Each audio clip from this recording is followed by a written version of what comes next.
Consultant. तो आज हमारा टॉपिक है डिप्रेशन।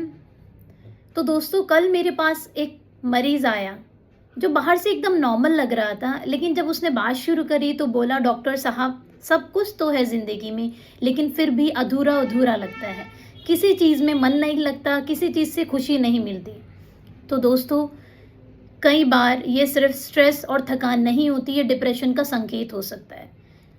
डिप्रेशन कुछ समय की उदासी नहीं होती। जब किसी व्यक्ति को लंबे समय तक उदासी महसूस हो, किसी से मिलने का मन नहीं होता, जिस चीज़ में पहले खुशी मिलती थी अब उस चीज़ में इंटरेस्ट ही नहीं रहा, नींद में कमी हो गई है, नींद नहीं आती है, भूख कम हो गई है, तो ये डिप्रेशन का संकेत हो सकता है। कई बार डिप्रेशन के मरीज़ अपने सिम्टम्स या अपनी प्रॉब्लम किसी को शेयर करना अच्छा नहीं समझते। अब बात करते हैं होम्योपैथी में इसका क्या रोल है। होम्योपैथिक डॉक्टर सिर्फ बीमारी का इलाज नहीं करते हैं। होम्योपैथिक डॉक्टर पर्सनैलिटी पेशेंट की क्या है, क्या इमोशनल स्टेट है, किस वजह से उसको डिप्रेशन हुआ है, इन सबको नज़र में रखकर हम होम्योपैथिक मेडिसिन सेलेक्ट करते हैं। होम्योपैथिक मेडिसिन कर बताती हूँ, जैसे नेट्रोम्यूर हम जब देते हैं, जब पेशेंट का बहुत ज़्यादा जिससे अटैच हो, वो लोग की डेथ हो गई है, लॉस ऑफ लव्ड वन या ब्रेकअप हुआ है। स्टेफिसेगिरिया हम उस केस में देते हैं जब पेशेंट को इमोशनली बहुत हर्ट हुआ है या उसके फैमिली में या ऑफिस में उसको बहुत ज़्यादा दबाया जाता है, यानी कि डोमिनेशन बहुत ज़्यादा उस पर किया गया है।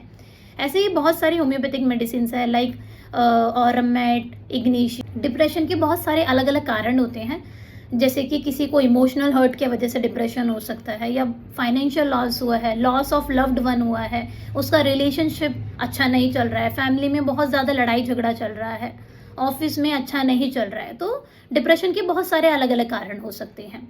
अगर आप भी ये सिम्टम्स महसूस करते हैं तो प्रोफेशनल हेल्प लेना बिल्कुल नहीं भूलिए और इसे नज़रअंदाज बिल्कुल मत करिए। मेंटल हेल्थ भी उतना ही इम्पॉर्टेंट है जितना फिजिकल हेल्थ इम्पॉर्टेंट है। सही समय पर अवेयरनेस, सपोर्ट और ट्रीटमेंट से डिप्रेशन से बाहर आना पॉसिबल है। अगर आप भी ये सब महसूस करते हैं तो प्रोफेशनल हेल्प ज़रूर लें और अपना मेंटल हेल्थ का ध्यान रखिए। धन्यवाद।